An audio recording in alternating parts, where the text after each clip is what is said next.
lisango comme les biso japonais azongi maison mère japonais azongi li vene de la forêt ngana za une information on a été parce que ne balobara na déontologie na biso journalistique l'information elle est meilleure lorsqu'elle est prise à la source. Nous on n'a pas voulu tergiverser aller à gauche ou à droite yango monaki lobby na bité na tambolaka na Saint-Esprit lobby na comme les japonais na WhatsApp le temps au répondaka na kutani na pe malamo na matongi les ara coïncidence moro en tout cas bizarre. Aux amis placés pour répondre dans l'angle. Est-ce qu'il y a des connaissances ou information que japonais Kyoto a réintégré maison mère pendant que Bandeko Baroyoka son. En exclusivité mondiale, Baroyoka son. Il y a Milan japonais, Nabale qui n'est pas Bonissor na bango au sangolele comique japonais, azongi levé de la forêt. Mais c'est dans un stade de japonais répondre du monde entier en exclusivité mondiale. Bon, en fait, nazongi li maison mère, mais ce qui est loco ezali qui est sengito salana grand frère nangai il y a Noël Ngama ou Eranson il y aura pas de souci parce que c'est mon vieux tout d'abord c'est mon vieux il y a Tchabo à la penza quoi mais na minute ngai ezali makizar na bana oyo tangi wana ba kunzardo ba mwana Congo ba likinga ba sesele baza tellement ébélé je peux pas citer tous les noms mais baza c'est vraiment une entreprise quoi eza groupe Mobimba oyo o nazo superviser nazo mekako orienter ou bien ko encadrer ba jeune frère wana donc japonais azan les maquisards et puis tous en plein studio Boroyoka car moi bah extrait il y a son hein Boroyoka malgré ça ils ont le mixé mais ils ont un Brit mais Boroyoka on a Brit nangwana na sir de que bo sepela dans voilà donc Bandeko Bazo il y a non bango qui est japonais à tout moment ouvrir aux ongles la venir dans cadre de mois de collaboration mais qu'on réintégrer en tant que DAO ben là la japonais DA en tout cas il y a un étirer dans histoire ancienne. Voilà, et c'est une histoire ancienne, c'est mon vieux, on reste en bon terme parce qu'on discute bien, on cause bien, c'est vraiment mon vieux, c'est mon vieux. Nako niango teto pot na devant neto barbe tando ike. Oh, en français, j'avais entendu et j'ai vu. Félicitations à Congo pour TV. Igela coiffe ikote Papa na Kerwan éternel Kenaya Kanda Taba ikote Sensi Nganda Taba Fenenene Nganda Taba Chez Hugues la coiffe ikote Papa na Kerwan éternel Kenaya Au 174 avenue Aristide Briand 93 320 les pavillons sous bois. À la petite porte à gauche association Hugues Ikoté.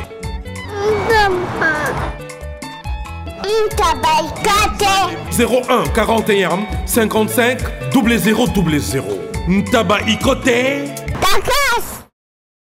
Descartes Construction et yeah! Fini l'inquiétude pour la réalisation de vos constructions de rêves en RDC au prix imbattable. Grâce à votre entreprise installée en RDC uniquement pour vous, spécialisée en construction, réfection, bâtiments, immeubles, vente de terrains, travaux publics avec les ingénieurs architectes qualifiés au prix incroyable. L'escarpe Construction est aussi spécialisée en luminosité des bâtiments et éclairage public. Installation des systèmes d'alerte, intrusion pour des maisons et véhicules et tout d'autres services. Nous acceptons aussi les paiements par tranche au prix incroyable. Pas d'hésitation avec Descartes Construction. Vous ne serez jamais déçus. Pour tout contact, notre email est descartesconstruction@gmail.com. Notre numéro de contact plus 447 93 92 82 813 et appelez-nous pour Kinshasa plus 243 89 91 56 86 2. Descartes Construction à Tozana Mbongo Moké, opération Tongana RDC. L'agence d'export et d'import Michel Atlantic Shipping et Banaya Canada bana ya USA bomitungisa lisusu te. Pour tous vos achats et ventes de voitures, pièces de rechange et les accessoires possibles. Na koti na ba koli na bino na Kinshasa, bomitungisa penza te. Please, bakoya koza koli tinanda. Pour tout contact, benga Michel Lukadi. Plus 1 508 371 60 43 USA na Canada. Pour la Kinshasa, benga na plus 243 89 551 30 38. Michelo Atlantic Shipping. Yaboye. Bazuwapi. Raph Ngindu, félicitations pour la promotion, c'est la rapport d'artiste. Que Dieu te bénisse. À connaît pas demander, il n'y a rien en face. Suivez Congo Promo TV avec le PDG Raph Ngindu. Nanenga Mabete, Congo Promo Raph Ngindu. Boga, en tout cas, félicitations, merci Sito et Oumela. Raph Ngindu, le présentateur de la force créative Congo Promo. Congo Boroto, c'est la force militaire de Congo Promo. Et faites comme moi, allez voir Congo Promo, tv5.com. Donc au nom de Jésus-Christ, nous bénissons le Congo Promo. Avec Raph Ngindu, Congo Promo ne tombera jamais. Piccolo Congo Promo nde. Ouais, Balobi Raph Ngindu. Congo Promo toujours, grande puissance. Come on. Congo Promo qui torcos net in a film. Congo Promo babundana nango. Raph Ngindu. Congo Promo. What a plus, what a big boss là.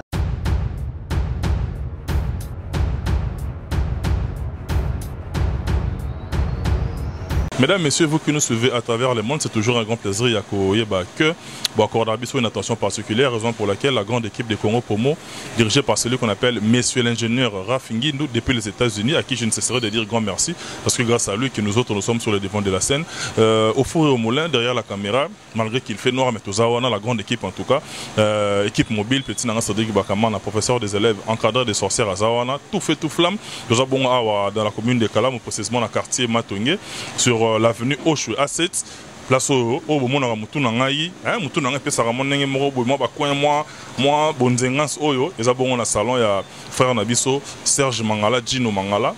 Contactez biso na numéro na biso même na niveau kin pour tchayo en contact na parce que yem da sala ke bozo ba élément oyo au mona moi jo matope na bino ndenge kendara bien. Mesdames messieurs minyor lobezate ni tuna ngambonga bien ngam invité nanga parce que avec lui il y a de la matière parce que na sepela qui vraiment na yembaye pour na landa landaye mais le na kutani na enfin avec lui c'est une partie de Wenge, c'est une grande partie de la musique de notre pays autour solango le lona ba mengité bien les autres langai nef sabino kaka à tout de suite.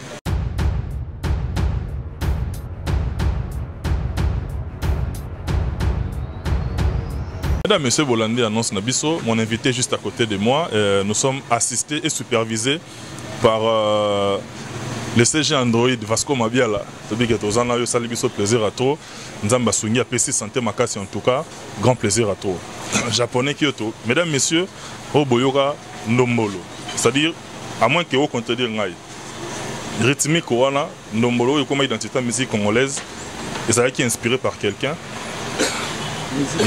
C'est bon, musique dans identité na Congo et puis latine Afrique, Mutuango, Zanabiso, japonais Kyoto. Tout le monde a l'onzamba pesi maka, c'est pour la première fois na mon ananayo. Boni d'abord Yomoko et puis comment se porte la musique du pays, Lelo, tout bandana wana. En tout cas, Ngaï me ressentait déjà, tout d'abord c'est très bien, je vais très bien. Et puis santé à groupe, les marquis et les maquisards, ils appellent très bien. Comme on est en plein studio, toujours lancer les binos, moi déjà tout lancé dans le générique, qui peut maxi single, tout lancer générique Bambouma et puis les restes, bon rejoint après quoi. Donc tout va bien, voilà. Japonais Kyoto, aujourd'hui tout va bien. Actualité à Makasi d'abord Yayo. Les loyaux toujours mon ayo dirigé par jeune frère nayo, tout le monde mon Congo, tout le monde Kunzardo, tout le monde les autres et tout. Les King Aredo, les jeunes on a so yo les loza encadré. Japonais les jeunes on a les jeunes moko oyo bato ba qualifier bango de têtu, ba qualifier bango d'indiscipliné, mais yo les lo en tant que mbiaka, on y travailler na bango. Parce que ça ceux qui au longa bango, ceux qui c'est oui, au longa bango na méthode nini. Bon, Narolonga Bango Moni, dans toute chose, il faut tout d'abord Mokile Salamana Maloba, Foro Sololara. L'air na Solorana, ba jeune confrère Nangai, Nabana Nangai, na Solorana Bango déjà très bien.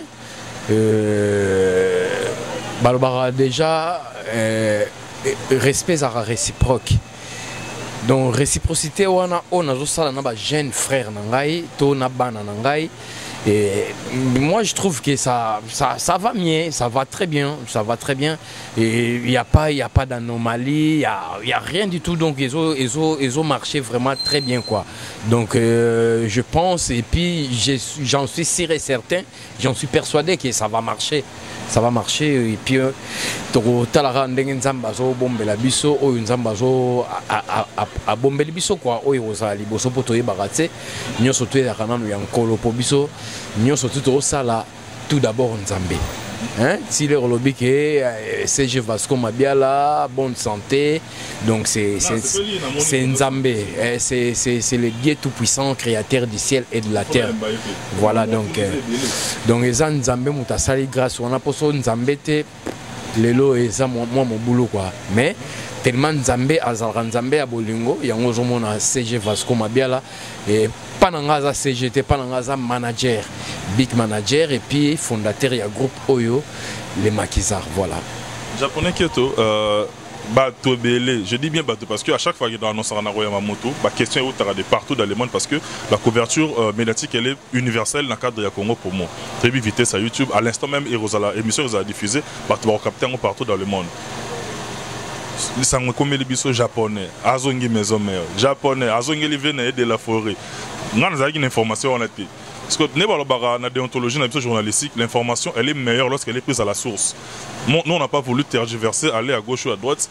Il y a un monaki, lobby, n'habitez pas dans Saint-Esprit. Lobby na comme les japonais na WhatsApp.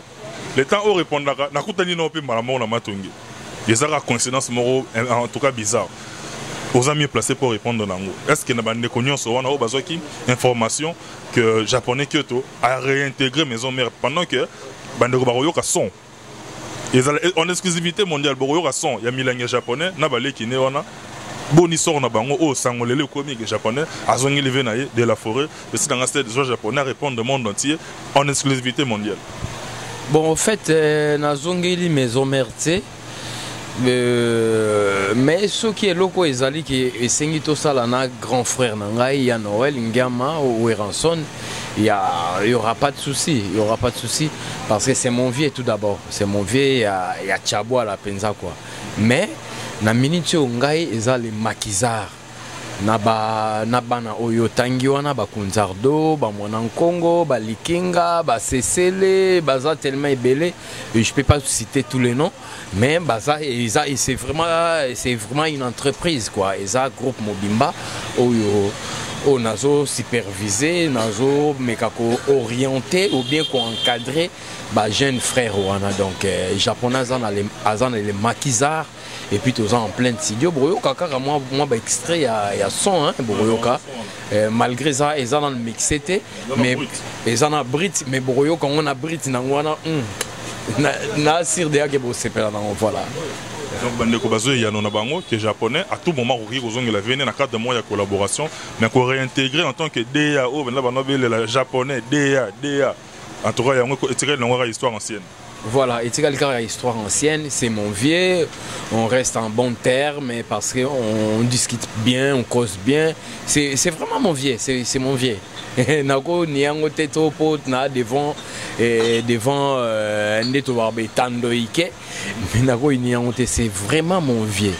Donc tout en bon terme, ceux qui ont un souci moroboé, ou est-ce que les Japonais a porté main forte, Naroya, il n'y a pas de souci, voilà. En tout cas, je crois à mes grands frères chéris, ambassadeur Carlos Samo, aux réponses nayo, ambassadeur Carlos Samo, et Yanonayo, Yangoanozu, et puis vient à Dodi, Ilunga Kabimbi, honorable, yo pose réponse nayo, et puis mon grand frère juste avant Ngaï.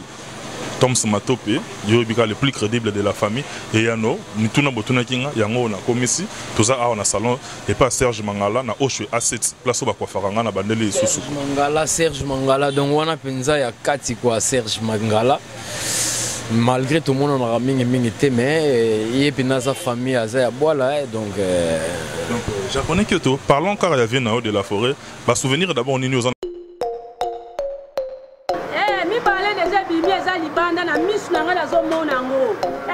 troisième peu colis, quand on a troisième colis déjà. ngane libanga ona yawa te na yesi zibe service na zwakata transit koli awa na zibe service na mbala moko transit oh ngakuna banga kina esi mwana chaka 3 ah bon yiba yango na kiserie na bango ya musala basa pena Brazzaville mwana lobaki nanga pe na Angola bazali na Angola bazali na Brazzaville seke tobenga bango monde entier ukokanseri ukola mundele na moni yango acha mundele te azakia yo mutuza na France précisément ezala na Paris ezala na Rennes ezala na Lyon ezala esika nini soko uza na poli na yo kunyokoma na yo te banimero na biso yango wana benga na yo zibe service akulivre yo carton pe kuretire ye muku akuya kuzwa yango pe akuyawe na Kisasa kaka Kisasa te ya Maniata Makalu na Point Noir na Brazzaville na Angola na Kinshasa place à Robunga ezate Hugues la coiffe Ikote. Et enfin, je suis arrivé. Salon Hugues la coiffe Ikote. Non seulement c'est un salon de coiffure, mais aussi une machine de transformation des hommes et femmes. Regardez-moi comment je suis. Vilain. Mais attendez, 2 minutes. Bogart. Vous allez voir.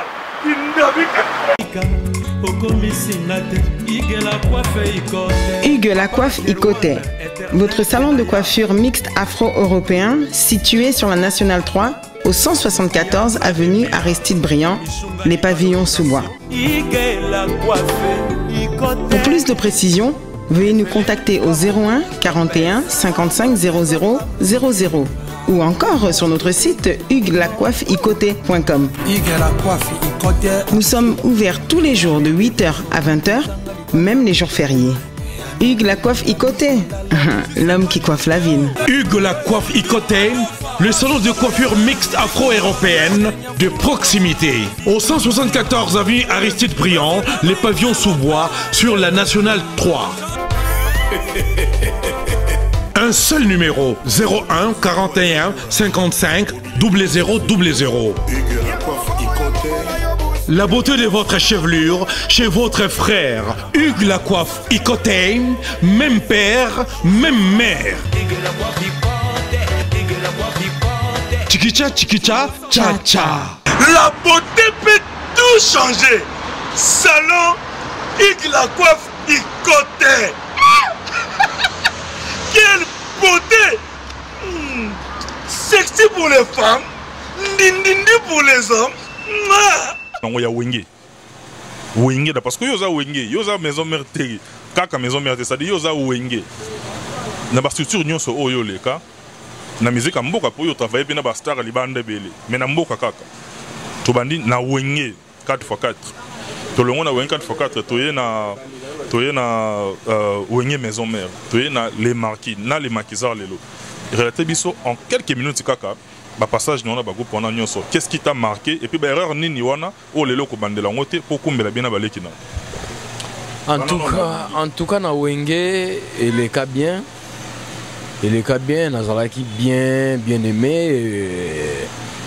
Et puis Tito Salib a fait de l'amour et c'était bien passé. Naé na maison mère. Yo beta na loro non la dévoile. Hein? De loro na yo ouais frère beta fait de l'amour no molo. Pourquoi yo moro beta rangote? Te menga mo na beta on a beta rango. Il se le tambola go ale makaba muta beta rango. Non, c'était pas ale makaba. Et zalaki parce que japonais atikalaki na mikili na boyaki na nga rozonga kin yango mon bachaka kombo ale makaba, c'était pas ale makaba qui avait joué ça, c'était moi-même. Et donc ça biloko na nga ale makaba robeti la nga ndene ale makaba c'est lui, ale makaba moi c'est japonais. Ngala kokoma jamais ale makaba pas kokoma jamais japonais. Donc nga na yaki na na rénovation moko boye oyo Wenge musique basaki na style na bango moko boye. Mais nga na ya na apporter style olelo to benga style ndombolo et zo se propager na monde entier. Afrique mobimba bazo beta style o ba beta lelo o to benga coupé décalé so yo ka ba c'est japonais. C'est japonais donc na ya déjà na imposera style na nga wana. C'était bien passé. Et puis les Tolongwana, tu es au la maison mère.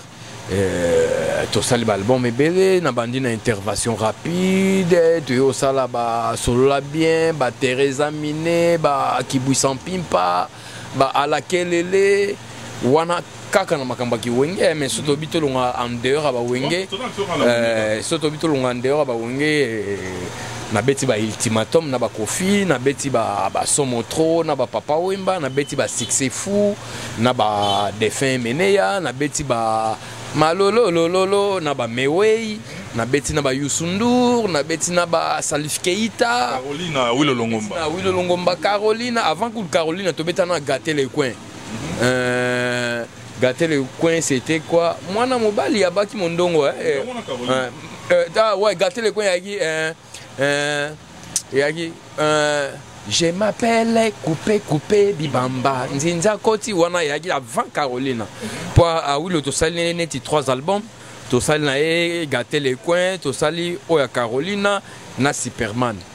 Donc à part ça na beti pe suba biloko belé na ba Aimé Bwanga ba wenge kumbela makambo belé quoi donc qu'est-ce que erreur ni nyoyo pourtant on a pas parcours on a lelo et serveur de leçons les lois aux okumbela pour reproduire les mêmes erreurs pour ne pas avoir les mêmes causes produisent les mêmes faits causes produisent les mêmes erreurs pour aux ongles les mêmes erreurs on a pour avancer na balé qui aux autres simbi bangolé bon ba erreur ezala ikaka ya kosolo la ya kosolo tozaki kosolo la penzate bien te tozosolo la neti likolo yango moni cette fois-ci na bino na ba petio na zona bango photo sur la vraiment faut transparence là avec transparence to kene moi musika po omoni to na vivre peu moi mingi na mikilineti ya ba poto wana mundele azara na transparence asora na transparence so que ça na ngo ke senga loba so soir et sengi aloba mbwa aroloba mbwa donc cachette moko ezala raté donc yango mona lingi na ya na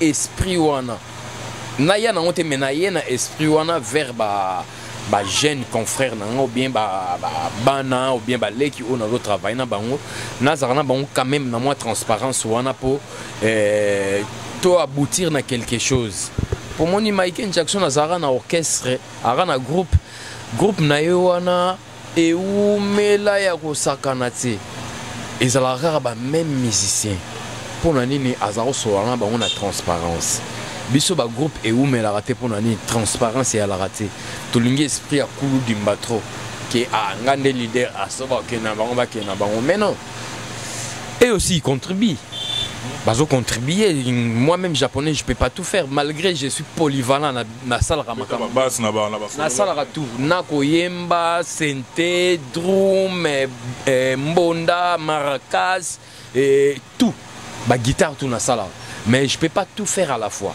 pour naza mutu nde balobaka mbwa aza na makolo minei mais atambolaka obe nzela moko donc fo nazala na nzela moko baninga mosusu bazali neti baleki oyo naza na bango mpe fo bazwa baattribution mosusu bazwa mpe bacharge mosusu c'est comme ça qu'on vit. Mais qu'est-ce qui avait fait que leki na yo frère na yo Flamme Kapaya ayaki koaccroche makasi na wenge pendant que yo déjà au autre toi déjà banzela mais kobima na ye bima ki na ba ligne mususu et puis il a accroché makasi à la ta identité net ya soliste phare ya wenge alors qu'avant yo zalaki déjà on otika pe ba empreinte.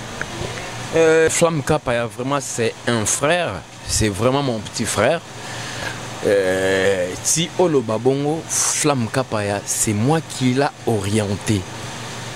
Donc nga mutna encadra petiwana ti lelo beaucoup moi ça me fait énormément plaisir que sono l'équipe là sono ba Flamme Kapaya et ça là nga plaisir moko yo sakana te pour na tala rapina na fruinga na sala lelo e bota penza et mbuma ona lona lelo e bota pour Flamme Kapaya il a marqué dans son époque a marqué donc ce qu'on marqué o Flamme Kapaya ba flair nyoso twana e ya rapana nga parce que nga Flamme Kapaya we rapé sanga ipena na maboko bo abi japonais ngeke mpanga chabwala moni pecho Flamme abi moni pecho Flamme Kapaya za pecho no penza ya parler quoi donc pecho ndenga pecho no parler o eza eloko na biso donc po ezala bien Japan yo faut zo pecho pena na maboko zo ipena comme petit no parler kotsa ebe biloko po to éviter on sait jamais un jour le monsieur pour la pépé qu'on ça la paix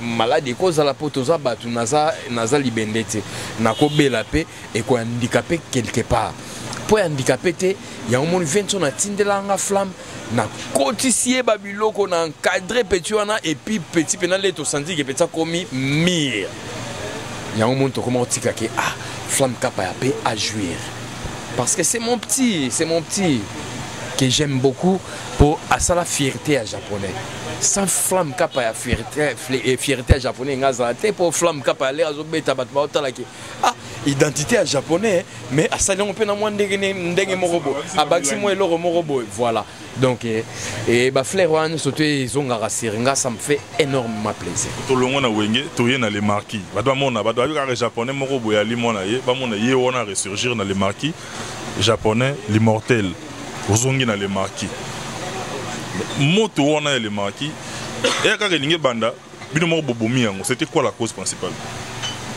bon cause il y a les marquis et ça là cause les marquis ça là que bon ndé ba sala maisha park ba sala maisha park ba habiter ah ba petite façon bazoye là surtout bito tikela ba couloir vide biso pe belé toko zoapé kilibit ya on va créer un maïcha park ah ba sali ba réunion ti ba peso to casser ba ndenge nini ba na ba cérémonie salama 350 ngulu zolo ba wana je le répète encore ba boaka na fleuve comme sacrifice pour karaké ba non c'était pas des rimeurs ba ngonyo sauter za na ba tête moko bien précise au bango ba linga ki ba salara maïcha park no tanga ba kombote me bateau e ba na maïcha park ba on ba panza les marquis c'est ça voilà. Je cite en tout cas Tutu Kaluji mon premier na landa qui est pas ya confrère nanga do yu na landa ki Kaluji na landi batiti na bona boy mna mtaope sa histoire wenge na ndenge na ye yo poza moko ya ba wenge ça dit yo za wenge na ozo soka na wenge yo za nanu wenge avant tout mais ndenge bozaka na structure na bino na wenge qui faisait quoi na ndenge bozaka na wenge ndenge toaki na wenge tout d'abord président c'était Jibin Piana Mtagi président et puis Weranson Azara trésorier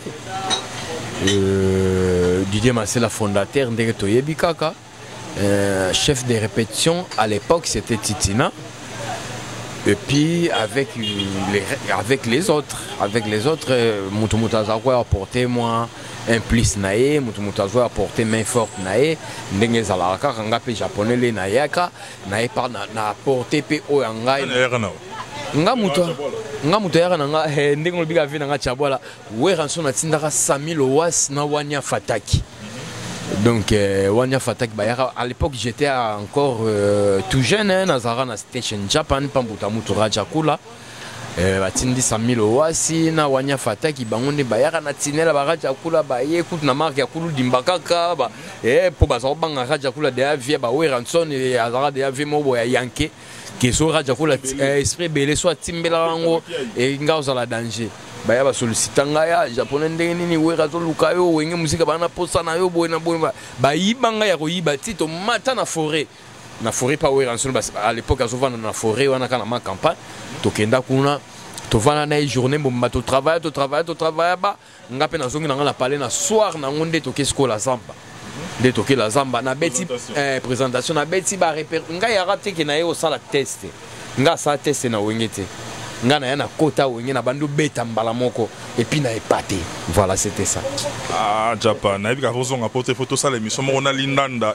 to loba ozoniata mais poto sauter na bisoka chapitre wenge to clore on peut déjà marambo histoire ancienne nani ya panza bino wenge bino nani sala ke bo panzana Mutapesi ba cause na mais nani panza bino wenge en tout cas mutapanza wenge en vrai dire toloba eza mais c'est Simon na défunt papa wemba bamba panza wenge boka tena concert moto beta le toke ça fait de l'amour concert moto beta na quoi boulevard papa wemba baba moko nzaza be c'est moko Jibin Piana souverain presse yende leader enta et panza wera mutu et panza batu ça rappelle président est-ce que ça qui pose avec président mais c'était pas lui le leader Ezara Weranson na Jibin Piana le leader tu mais ce que papa Wemba ayaka a impliqué dans ndenge moko boy we ranson suku botana concert we ranson na zonga sima acha beta ku sapatu boy boya sala makamna ya ndenge na ye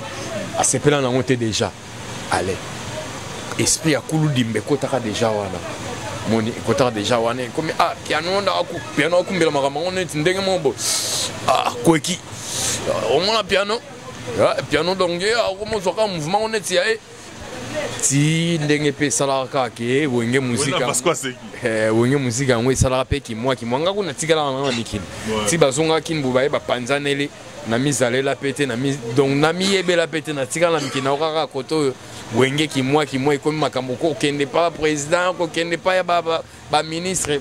Moi j'étais pas là, voilà. Est-ce qu'on a ndenge ya maison mère et le rôle ba marato c'est-à-dire maison mère ko sala manango genèse nango ne baloba en français ko banda nango ti eboti ba mapapu lelo ba mesisa ikenda bona bo mais yo zala na genèse ya maison mère ezo sala mabino boza babino ba feregola ba tata tout ça bino tout boza ba cofondateur to et structure nango ezala ki à la base ne muso pour faire revendicara cofondation parce que faire le bazar cofondateur ya wenge maison mère azala musicien te na liste yoka ko lela bana azala ki cofondateur. Bon, à quoi le babongo pour nani po autara déjà na wenge. Autara na wenge d'ensemble. Oh ba autara na wenge d'ensemble teneti ba confrère na biso mususu, ba Lacoste, ba Gianni, ba Bindombe, ba Serge Mabiala, ba JDT autara El Paris, ba qui encore ba petit na biso ba Bill. Moni bango ba utara wenge te ya moti faire revendiquer lo barake wenge musique à maison mère il fait partie des cofondateurs. Oui, il a pratiquement raison. Azar a raison et il m'a bêté parce que il faisait partie aussi à cofondateur comme moi japonais comme Adolphe comme un gars japonais, comme Didier Masela, comme Adolphe Dominguez, comme Christian Mabanga, comme Alim Bonda, voilà. Donc tout ça va cofondateur à maison mère, voilà. Lobby le mot important je crois. Yo er au lobby, il faut pas parce que yo zamoro zalaki na genèse el Cameroun dans tout le monde tout au début.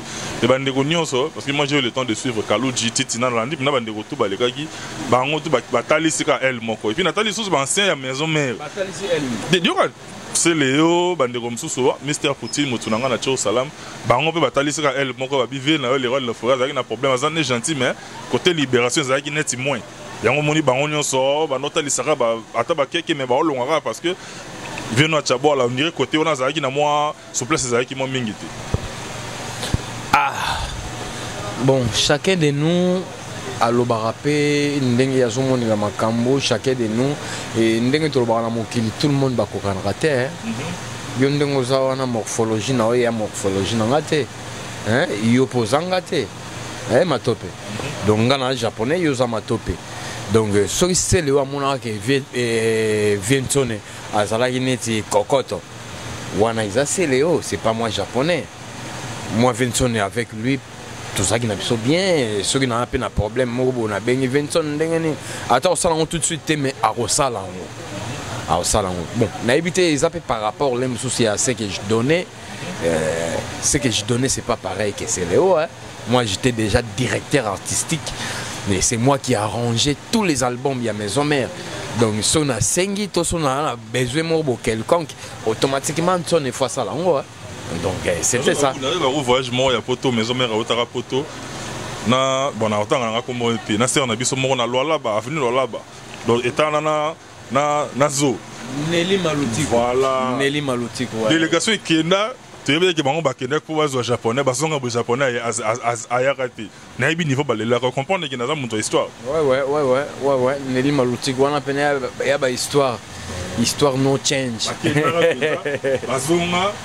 Bazonga au dessus bien Japan a été. C'est une maison mère. Comprendre que nous avons histoire. On est à laquelle elle est. À laquelle elle est, je crois. Non, ils ont à laquelle elle était avant à laquelle elle a qui bouille sans pimpa. Mais tu sais qu'on a yaka. Donc il y a un qui bouge sans pipe. Ouais, on comprend. On se rend dans la zone de la commune de Kinshasa. Base Benezalaka japonais. Basala ba t-shirt ba kenda Japan na yeti. Et ça la pena ma on a quartier pena ba tutu bala na mama. Mais les japonais toyoki li solo moko balingi basala to eza déjà mis sur pied dialogue interwenge pour tout le monde a anniversaire à Zaiko anniversaire à quartier latin ba bourreau banani bayaka tout ça pourquoi na wenge sala makate na wenge d'ensemble na maison mère ils ont quoi que ça ba année belé ça fait déjà presque plus de 20 ans mais que bas bayokani bosangani ils ont la pas si pour nani to bino tout bozali déjà bankoyi yango bosse estime makate to ezali ki de borné ego salama parce que na oka ipe viento na à lansaki yango à lansaki annonce wana ego salama parce que wana aza vient nga mettre roloba à père parce que si tu as la maison mère c'était lui le tête d'affiche Torbinga net papa quoi donc soga sali appel wana je ne pense pas que bato bako refuser bato to utana bango na clan moko ba refuser parce que asali pe belé o ba ibana pété o ba ibana raté le lopé bazo s'émerger dans ndenge na bango et bazo s'émerger bien très bien vraiment comme il faut et c'est grâce à Weranson donc je ne crois pas que ceux qui à bengi à sali appel na bango ba roboya na ndimite japonais za kanomu ta fair play bande kono ba otala héritier watana bin Afrique du Sud big up na place aux allées faire rigola depuis azape na kin a poto otaki kuna kota répétition baza mo belé ba jino mabiala bana ba ya poto so yo lobby peut-être ba royo ka payer po yo za kanomu ta fair play za muta rancunité adosser message monde ba ancien collègue na yo ba faire et consort et puis biso to zonga na des annoncer parce que to romi na biso na suka mais to okuta na mbalasima pour tout solo na lindanda faut lindanda yo zali muta lindanda. Ok, il n'y a pas de problème en tout cas na roboa kaka mbela pa baninga pa bandeko pa baleki o tozaki na bango ensemble to uta clamoko donc en tout cas na rosenga ndenge Vienton donc Vienton aza père na bino aza père na bino soki asali appel ke tout ça là tantôt anniversaire moko na compte sa maison mère Ferregola Cléo Bill Clinton Serge Mabiala JDT Babindombe Lacoste Mukentonga ba AJJ o Rosala dispo en tout cas faut koya parce que wana za père o Salibino o Salibino donc faut qu'on soit quand même reconnaissant la vie ata lelo soki commanding mo ana boso otanga héritier watana be moto na tembe wana pe petit akati ya benga ya maladie wana petit bena ya palais à l'époque les noms mais la noa ngam na melisa ka noa pour azako me ane noa te de ko tsaka ndunda ngam na ko tsaka ndunda wana pe na petit ya palais donc petit penza quoi donc leki na ngai na linga ka epe mingi ndenge pa linga nga mingi kabea donc soki Vincent na sali appel que tout ça anniversaire ya maison mère en tout cas na sengi na bino dodo kolo toya to s'appelle sa grand frère to s'appelle sa père to s'appelle sa noko to s'appelle sa ya Noël au fait parce que eza eloko place biso tout outil OEP et propager ba combo na biso que lelo ke ba combo na biso et yokana makasi malgré biso to uta na ba wenge ya solo ango penal le bandaka ba wenge mais tous la bengrate quand même toya quand même na invitation wana et au sala bien bande ko bolandi message ya japonais Kyoto à s'adresser na ba oyaye en tout cas aussi les sabongoté sans que tout kabona programme il y a les maquisards parce que yango nde maman na likambo fona si ça va petit na biso musupe to tangité neti ba Fabricaz Maestro bango pe fobaya ba Robinho Mundibu fobaya ba petit na biso ba Matadien fobaya quand même pour bango pe ba leka na nzela o biso to tika quoi ba petit neti ba Lobeso fo donc tout le monde na on a tangité voilà na ba Thierry Senté na ba on a tangité quand même faut boya isa grande famille Bill Clinton Macintosh faut la wana vient na Chabola donc les ça l'appel donc faut qu'on réponde voilà. En tout cas, merci beaucoup japonais Kyoto. Né dans lobby, to kabona na pona na to kabona na les solo les makiza parce qu'en 1 minute, on peut ça va programme pour to tika son, to illustrer à son. Bah comprendre que niveau studio comme na souka pratiquement d'ici là bah bazoli yango bah ka son. Studio comme na souka te générique ndem de sili mais banzembo ezana no banzembo na to système générique to lancer les bino avant goût boyo ka bambuma boyoka bambuma po to na 3 génériques boyoka nan tout d'abord bambuma bo comprendre nanu makamuni neza na kati ya bambuma wana il y a un mot extrait ou l'extrait un mot extrait ya bambuma bayoka ka moisson donc pour nous repérer sa programme il y a groupe programme à groupe toza les maquisards toza toujours na studio toujours travailler et puis toza na ba voyage ba to utaki Angola après Angola awa tozo kende Kenya, Uganda, Tanzanie, Dubaï, Japon, Canada, nde to koti Schengen to banana Suède. Donc programme il y a les maquisards yangoana o azana posa ko joindre contact il y a les maquisards donc il y a abengi kaka mingi na numéro ya ngai 243 le président japonais plus 243 code d'amboka ya Willy Moucheni ndenge ya la car les véritables codes yende véritable code d'amboka 82 0333 547 je répète plus 243 code d'amboka ya Willy Moucheni 82 0333 547 et na bae o balingaranga mingi net baya Paul Dodoline o bazo soutenir makambo ya les maquisards et il y a pas de souci et puis toi na ba Baudry Kabouikou toi na ba Paul Montou toi na ba César Passioti Angoi loboko ya Nzambe toi na ba Levi Sabotana toi na ba Djibril Mpaka toi na ba Jean-Pi Mungala et bango balingo tikate Nzo Mendes et puis sans oublier mon fils Jordi Odimba na papa na Léon Dimba balobi pena ke te turo fuma solon pena kende ndenge zala kaka na ba mama Siska Doudoline. Voilà. Merci japonais. Merci. Mesdames, messieurs, tout est bien qui finit bien. Bientôt, Botala Rebiso. Contactez un appel au japonais. Joss Tchingo de Liverpool, mon ami. Pamphile Pembe, le Bled Samba. Et puis, venez en Tomo Konzi. Mon thème d'Orient, fait ça va par exemple en Italie. Tout comme une avision na Souga. Alors, qui japonais tangi Nelly Monduka. On a fait bakisi Nelly Monduka. Dessin animé à Koufarate. On a venu à tout sur la rangana et quoi. La PC Binotou Bambote. Tout ce qu'on a programme, il y a Congo pour moi. Je retrouve très prochainement dans un nouveau numéro. Mais surtout, je garde et je maintiens le même enthousiasme. Mais d'ici là, portez-vous bien. Bye. À la prochaine.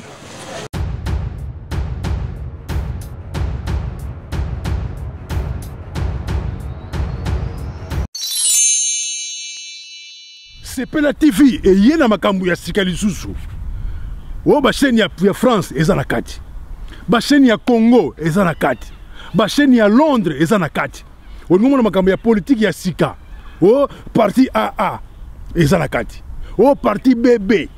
O CFAIO eza na kati. Ya Sepela TV.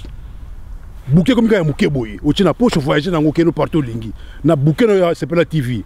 Sepela TV. Mais ma biso n'engozo mais ma biso on a 4K machine ma daka Sepela TV. Bienvenue dans le monde de Sepela TV.